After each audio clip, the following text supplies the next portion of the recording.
Welcome back to another weekly wrap-up video. My name is Matt Revel. I'm the Director of Policy and Communications for the Delaware State Senate Republican Caucus. And today I am speaking with Senator Colin Bonini from the 16th Senatorial. Sir, how are you? Good. Thanks for having me. Well, we've had a pretty eventful past couple of weeks. Right. But in particular, last week we kind of took a break from legislation. Right.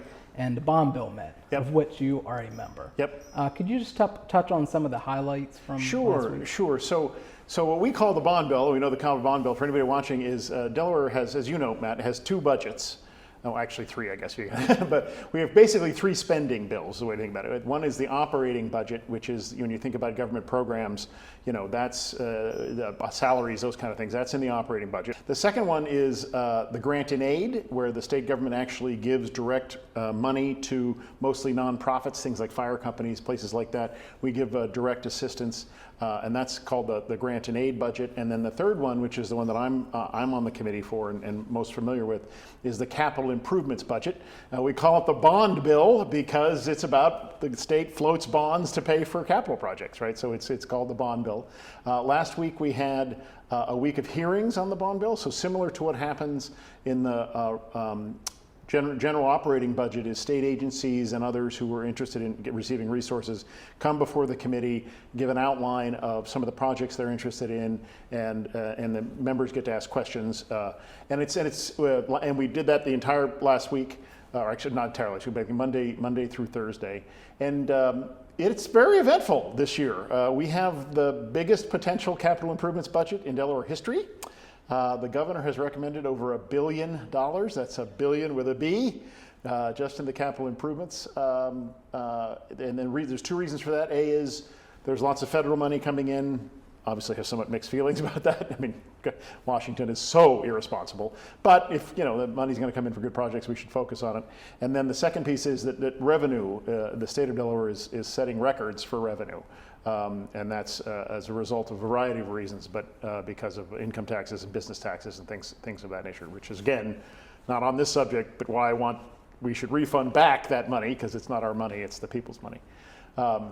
But we have a week of hearings, and it's mostly state agencies, but sometimes we hear from nonprofits and things as well. I have to say, I think that the governor's budget, capital improvements budget, for the most part, isn't it? I mean, obviously, we have some disagreements about it, but for the most part, it's focused on those core issues that I think most people agree on. We need school construction, renovations for state buildings that get a lot of public use, and then depending, we don't know what the final revenue picture is yet, but then opportunities to help nonprofits on the capital side, those nonprofits that are really helping our constituents. So, like for instance, I don't think it's anybody's fault. A lot of our school buildings are in bad shape, and quite frankly, a lot of it's because they're just old, right? I mean, the way demographics work, when the baby boomers came through in the late 60s and 70s, that's when they built all the schools, right? And that was a long time ago. So now the schools are beginning to wear out. So a lot of what we did is talk about school funding and new schools and also renovating schools. And a similar thing with a lot of the state buildings. They just have not, they're just getting older, and even though some of them, I think, it varies from department to department, but some of the departments have done a very good job of trying to keep the buildings up to date. They're just old and need renovating. So I think it's not very sexy stuff, but I think the overwhelming majority of the money that is going to come through the capital improvements budget, the bond bill, is going to be for those basic sort of blocking and tackling core issues, the construction for education and construction and renovation for state buildings.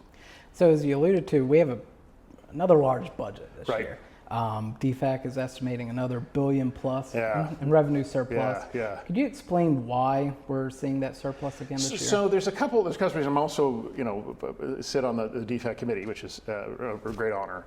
But there's a couple of reasons. One big reason is the business taxes are just flying in.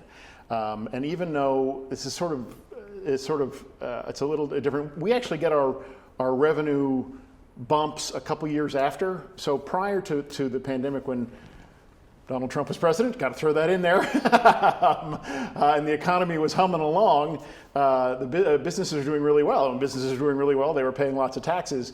And the way one of the things that's unique about our system is that that bump in revenue sometimes takes a year or two to get to us because you file your taxes later than when you get it, right? So that's a big piece of it, is we're getting the benefit of the tremendous amount of revenue that businesses were getting prior to the pandemic. The other piece of this is the federal money. I would argue a significant portion of it is not good. I think that Washington, D.C. has been completely out of control.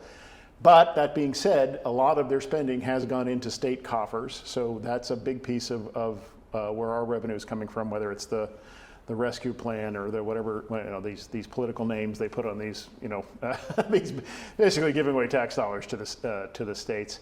And then I think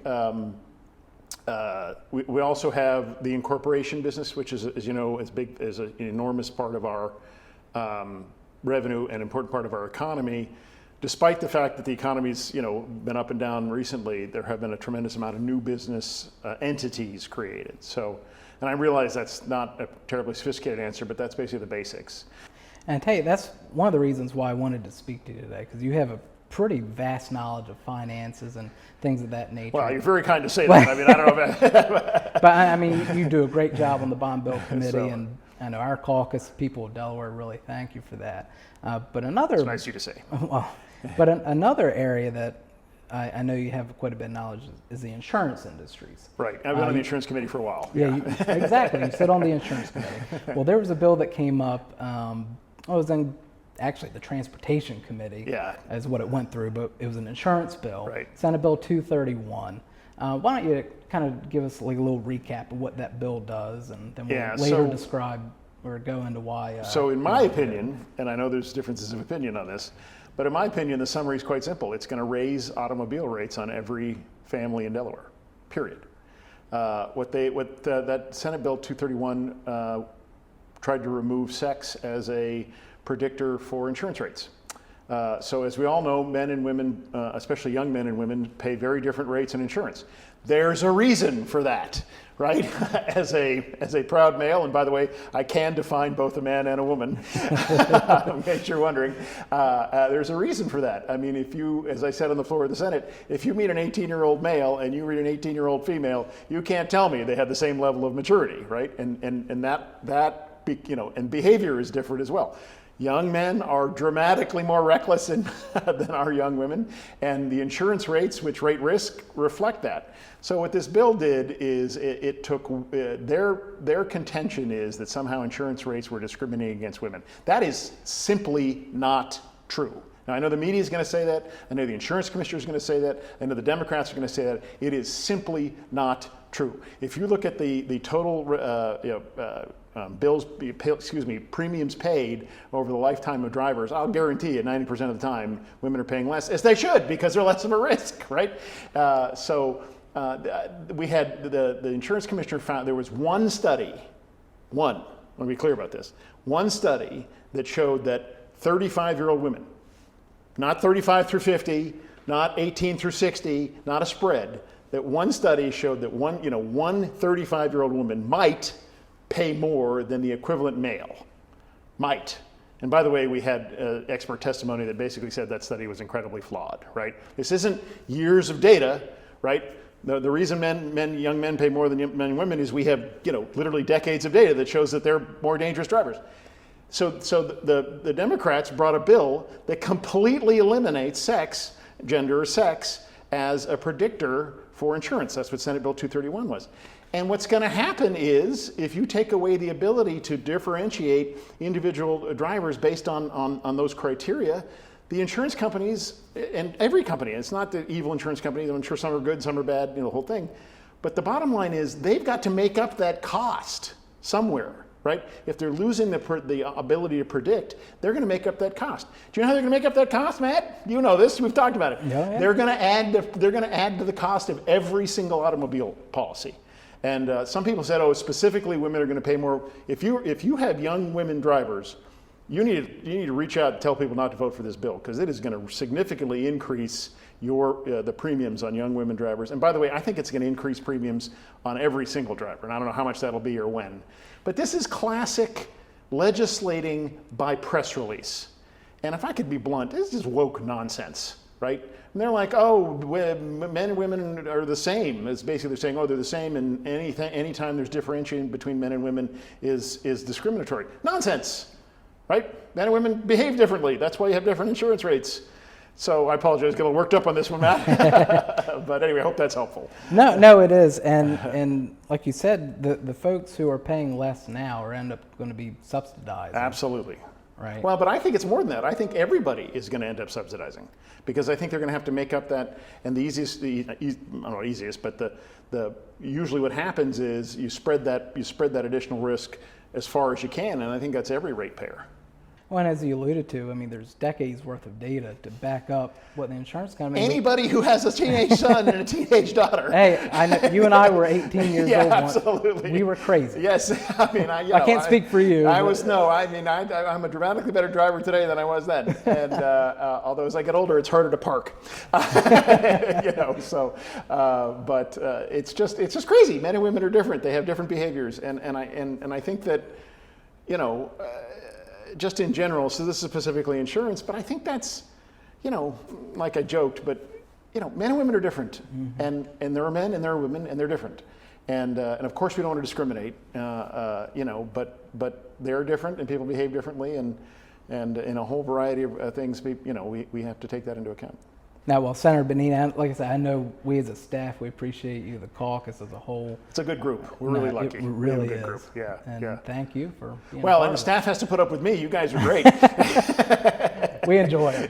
For what it's worth, we enjoy it. No, I just, real quickly, every time I get a chance to do this, first of all, Matt, thank you so much for having me. I'm incredibly proud of my caucus mates. I think people who are following what we're doing as a Republican caucus in the state Senate, I think you'd be really proud of us. I think we got a good group of guys.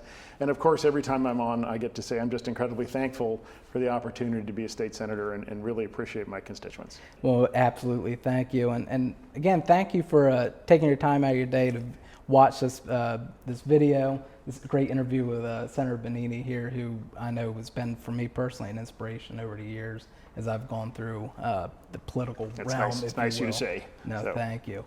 But in the meantime, feel free to subscribe to his newsletter. The link to that will be in the description below.